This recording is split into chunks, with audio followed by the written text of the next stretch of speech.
ಕೇಂದ್ರ ವರ್ಸಸ್ ವಿಪಕ್ಷಗಳ bill war. Muslim ಒಳ ಮೀಸಲಾತಿಗಾಗಿ ಸಮಾಜವಾದಿ ಪಕ್ಷ ಆಗ್ರಹಿಸಿತ್ತು. ಮುಸ್ಲಿಂ ಒಳ ಮೀಸಲಾತಿ ಸಾಧ್ಯ ಇಲ್ಲ ಅಂತ ಅಮಿತ್ ಶಾ ಅವರು ಹೇಳಿದ್ರು. ಅಂದ್ರೆ ಬೇಸಿಕಲಿ ಇಲ್ಲಿ SP ಪಕ್ಷ ಕೇಳಿದ್ದು ಡೀಟೇಲ್ಸ್ ಕೊಟ್ಬಿಡ್ತೀವಿ, ಆಮೇಲೆ ಅದನ್ನು ಎಕ್ಸ್ಪ್ಲೈನ್ ಮಾಡ್ತೀನಿ. ಮನೆಗೆ ಗಣತಿ ಶುರುವಾಗಿದೆ, ಸೆನ್ಸಸ್ ಶುರುವಾಗಿದೆ ಅನ್ನೋದನ್ನು ಹೇಳಿದ್ರು.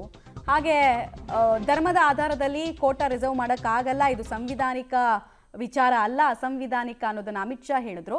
ಸೊ ಸಮಾಜವಾದಿ ಪಕ್ಷ ಕೇಳಿದ್ದು, ಅಖಿಲೇಶ್ ಅವ್ರು ಕೇಳಿದ್ದು, ಮುಸ್ಲಿಂ ರಿಸರ್ವೇಷನ್ ಬಿಲ್ ತರ್ತಾ ಇದ್ದೀರಾ ಸರಿ, ಆ 33% ಮುಸ್ಲಿಮರ ಕೋಟಾಗೆ ನೀವು ರಿಸರ್ವೇಷನ್ ಕೊಡಬೇಕು ಅಂತ ಕೇಳಿದ್ರು. ಹಂಗೆಲ್ಲ ಕೊಡೋಕ್ಕಾಗಲ್ಲ, ನೀವು ಬೇಕಾದರೆ ಇಡೀ ಪಾರ್ಟಿನಲ್ಲಿ ಎಲ್ಲ ಟಿಕೆಟು ಬೇಕಾದ್ರೆ ಮುಸ್ಲಿಮರಿಗೆ ಕೊಟ್ಕೊಳ್ಳಿ ಅಂತ ಟಾಂಟ್ ಮಾಡಿದ್ರು ಅಮಿತ್ ಶಾ ಅವರು.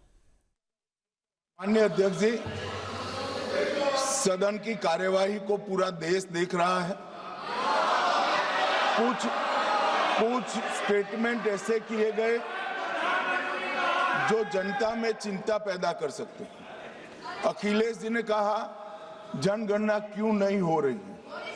मैं पूरे सदन के माध्यम से देश की जनता को बताना चाहता हूं, जनगणना का काम शुरू हो चुका है, जारी। 2, उन्होंने कहा कि हम जाति जनगणना का मांग करेंगे। मान्यवर, मैं आपके माध्यम से सदन को बताना चाहता हूं कि सरकार ने जाति की जनगणना करने का निर्णय ले चुकी है और आप बैठिए बता दो। अरे बैठिए भाई, बैठिए।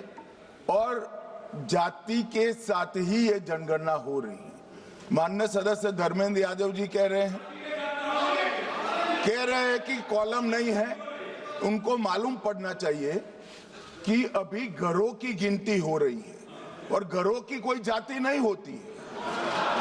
समाजवादी पार्टी का चले तो घरों की भी जाति तय कर ले। मान्यवर, जब व्यक्तियों की जनगणना होगी, नागरिकों की जनगणना होगी, तब उसमें जाति का कॉलम रखा है। ये मेरा विभाग है। मैं सदन को आश्वस्त करना चाहता हूं कि ये जनगणना जाति जनगणना के साथ ही होने वाली है।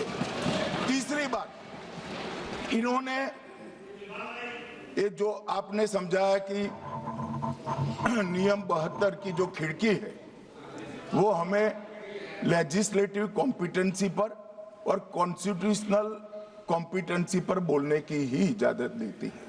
वो खिड़की का उपयोग कर धर्मेंद्र यादव जी ने एकदम गैर संवैधानिक बात करी, मुस्लिम महिलाओं को आरक्षण की। मान्यवर, हमारा संविधान किसी भी प्रकार के धर्म के आधार पर आरक्षण की कतई मंजूरी नहीं देगा। और मैं फिर से संकल्प सरकार का बताता हूं कि धर्म के आधार पर मुस्लिमों को किसी भी प्रकार का आरक्षण गैर संवैधानिक है, इसका सवाल ही पैदा नहीं। ಡೀಟೇಲ್ಸ್ ಕೊಡ್ತಾರೆ ಶಬೀರ್ ನೇರ ಸಂಪರ್ಕದಲ್ಲಿ. ಶಬೀರ್, ಈಗ ಅಲ್ಲಿ ಕಲಾಪದಲ್ಲಿ ಆಗ್ತಾ ಇರುವಂತಹ ಬೆಳವಣಿಗೆಯನ್ನು ಗಮನಿಸ್ತಾ ಇದ್ವಿ ನಾವು. ಸರ್ಕಾರಕ್ಕೆ ಆರಂಭಿಕ ಮುನ್ನಡೆ ಸಿಕ್ಕ ಹಾಗೆ ಕಾಣಿಸ್ತಾ ಇದೆ. ಆಮೇಲೆ ವಿಪಕ್ಷಗಳಿಗೆ ನಿಜವಾಗ್ಲೂ ಈ ಮುಸ್ಲಿಂ ರಿಸರ್ವೇಷನ್ ಬಿಲ್ ಬಗ್ಗೆ ಅನುಮಾನಗಳಿದಾವ, ಗೊಂದಲ ಇದೆಯಾ ನಿಜವಾಗ್ಲೂ, ಅಥವಾ ಗೊಂದಲ ಸೃಷ್ಟಿ ಮಾಡೋ ಕೆಲಸ ಆಗ್ತಿದೆ? ಬಿಕಾಸ್ ಅವ್ರು ಎತ್ತಿದ ಪ್ರಶ್ನೆಗಳು ಯಾಕೋ ಕನ್ವಿನ್ಸಿಂಗ್ ಅಂತ ಅನಿಸ್ಲಿಲ್ಲ ನೋಡ್ತಾ ಇದ್ದಾಗ. ನ್ಯೂಟ್ರಲ್ ವ್ಯೂವರ್ ಆಗಿ ನೋಡ್ತಾ ಇದ್ದಾಗಲೂ ಕನ್ವಿನ್ಸಿಂಗ್ ಅನಿಸ್ಲಿಲ್ಲ.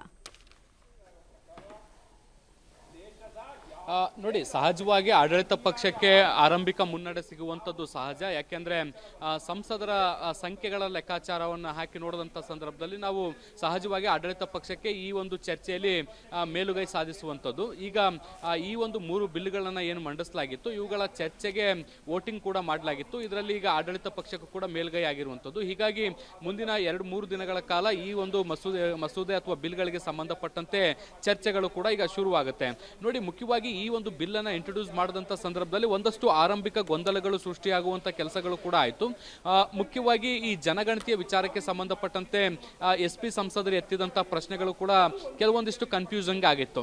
ಮುಖ್ಯವಾಗಿ ಜನಗಣತಿಯನ್ನ ಸೈಡ್ ಲೈನ್ ಮಾಡುವಂತ ಕೆಲಸವನ್ನ ಮಾಡಲಾಗ್ತಾ ಇದೆ, ಅಥವಾ ಭವಿಷ್ಯದಲ್ಲಿ ಜನಗಣತಿ ಮಾಡದೇ ಇರೋದಕ್ಕೆ ಕೇಂದ್ರ ಸರ್ಕಾರ ಪ್ರಯತ್ನ ಮಾಡ್ತಾ ಇದೆ ಅನ್ನುವಂತ ನಿಟ್ಟಿನಲ್ಲೂ ಕೂಡ ಒಂದಷ್ಟು ಆಕ್ಷೇಪಗಳನ್ನ ವ್ಯಕ್ತಪಡಿಸಿದ್ರು. ಇದಕ್ಕೆ ಗೃಹ ಸಚಿವ ಅಮಿತ್ ಶಾ ಅವರು ಎದ್ದು ನಿಂತು ಉತ್ತರವನ್ನ ಕೂಡ ಕೊಟ್ಟರು. ಈಗಾಗಲೇ ಜನಗಣತಿ ಜನಗಣತಿ ಶುರುವಾಗಿರುವಂಥದ್ದು. ಅದರ ಭಾಗವಾಗಿ ಈಗ ಮನೆ ಮನೆ ಗಣತಿಯನ್ನು ಕೂಡ ಶುರು ಮಾಡಲಾಗಿದೆ ಅನ್ನುವಂಥದ್ದು. ಇದ್ರ ಜೊತೆಗೆ OBC ರಿಸರ್ವೇಶನ್ ಕೊಡಬೇಕಾಗುತ್ತೆ ಅನ್ನುವಂಥ ಕಾರಣಕ್ಕೆ ಜಾತಿ ಜನಗಣತಿ ಆಗ್ತಾ ಇಲ್ಲ ಅನ್ನುವಂಥ ಆಕ್ಷೇಪವನ್ನು ಕೂಡ ವ್ಯಕ್ತಪಡಿಸಿದ್ರು. ಅದಕ್ಕೆ ಅಮಿತ್ ಶಾ ಕೂಡ ತಿರುಗೇಟನ್ನು ಕೊಟ್ಟರು. ಈಗ ನಡೀತಾ ಇರುವಂಥದ್ದು ಮನೆಗಣತಿ, ಜಾತಿ ಗಣತಿ ಅಲ್ಲ. ಜನಗಣತಿ ಮಾಡಬೇಕಾದಂಥ ಸಂದರ್ಭದಲ್ಲಿ ಜಾತಿ ಗಣತಿಯು ಕೂಡ ಆಗುತ್ತೆ ಅನ್ನುವಂಥ ಸ್ಪಷ್ಟನೆಯನ್ನು ಕೂಡ ಕೊಟ್ಟರು.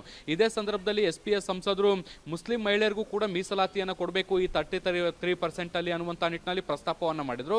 ಇದಕ್ಕೆ ಆಡಳಿತ ಪಕ್ಷದಿಂದಲೂ ಕೂಡ ಬಹಳ ದೊಡ್ಡ ಪ್ರಮಾಣದಲ್ಲಿ ಆಕ್ಷೇಪ ವ್ಯಕ್ತ ಆಯಿತು. ಸಂಸದೀಯ ವ್ಯವಹಾರಗಳ ಖಾತೆ ಸಚಿವ ಕಿರಣ್ ರಿಜಿಜು ಅವರು ಕೂಡ ಎದ್ದು ನಿಂತ್ಕೊಂಡು ಇದಕ್ಕೆ ಉತ್ತರವನ್ನು ಕೊಟ್ಟರು. ಧಾರ್ಮಿಕ ಆಧಾರದ ಮೇಲೆ ಅಥವಾ ಧರ್ಮದ ಆಧಾರದ ಮೇಲೆ ಮೀಸಲಾತಿಯನ್ನು ಕೊಡುವಂಥದ್ದು ಸಂವಿಧಾನವೇ ವಿರೋಧ ಮಾಡುತ್ತೆ. ಆ ವಿರೋಧ ಪಕ್ಷಗಳು ಈ ಬಗ್ಗೆ ಅನಗತ್ಯ ಗೊಂದಲ ಸೃಷ್ಟಿ ಮಾಡ್ತವೆ ಅನ್ನುವಂಥ ನಿಟ್ಟಿನಲ್ಲಿ ಅವರು ಆಕ್ಷೇಪವನ್ನು ಕೂಡ ದಾಖಲು ಮಾಡಿದರು. ಈ ಎಲ್ಲಾ ಚರ್ಚೆಗಳ ನಡುವೆ ಅಸಾವುದ್ದೀನ್ OIC ಸೇರಿದಂತೆ ಬೇರೆ ಬೇರೆ ಪ್ರಮುಖ ನಾಯಕರುಗಳು ಕೂಡ ಮಾತಾಡಿ ಬಿಲ್ ಅನ್ನ ವಿರೋಧ ಮಾಡಿದ್ರು. ಅಂತಿಮವಾಗಿ ಇದನ್ನ ಮತಕ್ಕೆ ಹಾಕುವಂತ ಕೆಲಸವನ್ನ ಮಾಡಿದ್ರು. ಈಗ ಬಹುಮತ ಆಡಳಿತ ಪಕ್ಷಕ್ಕೆ ಸಿಕ್ಕಿರುವಂತಹ ಹಿನ್ನೆಲೆಯಲ್ಲಿ ಈ 3 ಮಸೂದೆಗಳ ಮೇಲೆ ಚರ್ಚೆ ಕೂಡ ಈಗ ಶುರುವಾಗುತ್ತೆ ಮಮತಾ. Okay, right. ಹಾಗೆ ಸಂಪರ್ಕದಲ್ಲಿ ವಾಪಸ್ ಬಂದೆ. ಒಟ್ಟಿನಲ್ಲಿ BJP ಸರ್ಕಾರ ಮಹಿಳೆಯರ ಪರವಾಗಿ ನಾವು ಇದ್ದೀವಿ ಅನ್ನುವಂತಹ ದೊಡ್ಡ ಇಮೇಜನ್ನಂತೂ ಬಿಲ್ಡ್ ಮಾಡ್ತಾ ಇದೆ. ಆಮೇಲೆ ಜಸ್ಟ್ ಒಂದು 33% ರಿಸರ್ವೇಷನ್ ಬಿಲ್ ಕೊಟ್ರಂತೆ ಅನ್ನೋದು ಆಗಲ್ಲ.